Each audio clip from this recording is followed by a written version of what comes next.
नमस्कार दोस्तों, स्वागत है आपका अपने वेजी नॉलेज में। आज उस शख्स की बात करेंगे जिस शख्स का किरदार एक बॉलीवुड एक्टर ने फिल्म में अजमाया।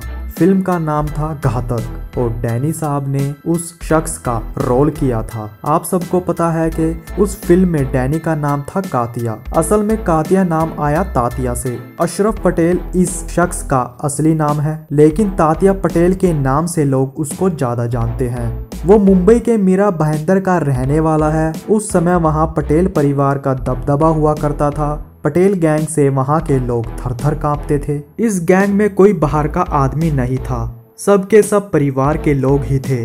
बड़े से लेकर छोटे सब पर केस दर्ज थे। 5 भाई थे, 1 बहन, माँ और आगे उनके बच्चे। परिवार का साथ होना यही वजह थी पटेल गैंग पूरी तरह मजबूत थी। 1990 से लेकर 2018 तक वो अपराध की दुनिया में एक्टिव रहा। इस परिवार पर लगभग 192 केस दर्ज थे, जिसमें हत्या की कोशिश, रंगदारी, प्रॉपर्टी पर कब्जे जैसे अपराध शामिल हैं। फिल्मी सीन की तरह कहते हैं, जब तातिया घर से बाहर अपनी गाड़ी में निकलता था तो पड़ोस के लोग अपने दरवाजे बंद कर लिया करते थे। चौंकाने वाली बात तो ये है, तातिया की बहन जिसका नाम गुलशन पटेल है, वो भी लोगों में अपनी दादागिरी दिखाती थी और अपने आप को दाऊद की बहन हसीना पारकर से कम नहीं समझती थी। वो खुद कहती थी कि वो उससे कम नहीं। यहाँ तक कि गुलशन पटेल अपने साथ एक डंडा साथ लेकर चलती थी। वो किसी को भी उस डंडे से मार दिया करती थी। जब भी किसी ज़मीन पर कब्जा लेना होता था तो 5 के 5 भाई हथियारों के साथ जाकर खड़े हो जाते थे। उनको ना ही पुलिस का डर होता था और ना ही मौत का। इन्होंने ऐसे ही ज़मीनों पर कब्जा कर ना जाने कितनी प्रॉपर्टी अपने अधिकार में कर ली थी। अच्छा खासा पैसा कमा रहे थे। महंगी गाड़ियों में घूमना इन लोगों का शौक था। यहाँ कहीं ना कहीं पुलिस की नाकामी रही। अगर पुलिस इनके अपराधों को लेकर इन पर कड़ा एक्शन लेती तो कई लोग मरने से बच जाते। कहा तो ये भी जाता है कि तातिया की कई बड़े पॉलिटिशियंस के साथ अच्छी जान पहचान थी और शायद यही कारण था उस समय पुलिस ने कड़ा एक्शन नहीं लिया। परिवार का एक बॉडीगार्ड था जो बाहर का था, नहीं तो सब के सब परिवार के ही मेंबर थे।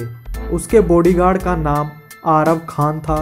बताया जाता है कि तातिया और उसके बॉडीगार्ड में पैसों को लेकर झगड़ा हुआ, जिसके बाद तातिया ने अपने ही बॉडीगार्ड को रास्ते से हटा दिया था।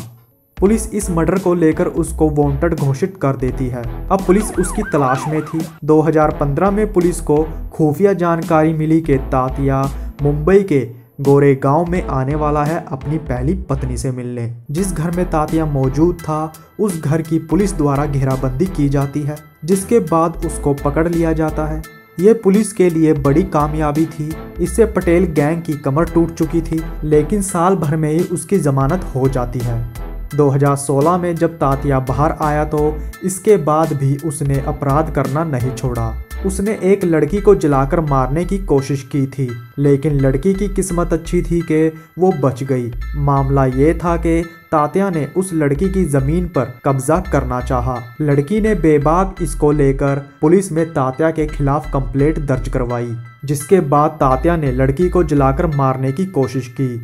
इसको लेकर मीरा रोड भाईंदर में लोगों में दहशत का माहौल छा गया। अब पानी सर के ऊपर से जा चुका था। पुलिस तातिया को लेकर अब पूरी तरह अलर्ट हो चुकी थी। फिर से तातिया को पुलिस पकड़ने में लगी थी। आपको बता दें, तातिया के बेटे की उम्र 18 साल की थी और उस उम्र में उस पर 3 केस दर्ज थे, जिसमें वो जमानत पर बाहर चल रहा था। जब पुलिस को पता चला कि उसका बेटा अपने पिता के टच में है तो पुलिस ने उस पर नजर रखी।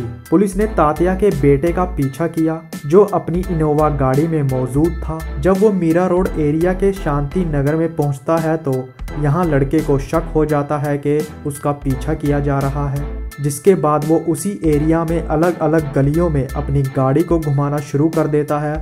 मगर जब उसको वहां से बाहर निकलने का रास्ता नहीं मिला तो पुलिस उसको स्कूल के पास से धर दबोचती है। जब पुलिस ने उससे पूछताछ की तो पता चला कि उसका पिता असल में शांति नगर में नहीं बल्कि पवई में है। पुलिस उसकी बताई जगह पर पहुंची तो पता चला तातिया वहां से कुछ समय पहले ही फरार हो चुका था। तातिया को पकड़ने के लिए क्राइम ब्रांच की टीम की छापेमारी चल रही थी।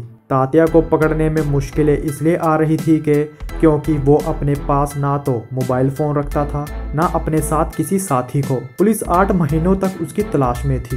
पुलिस की परिवार वालों से, दुकानदारों से, पड़ोसियों से पूछताछ जारी थी।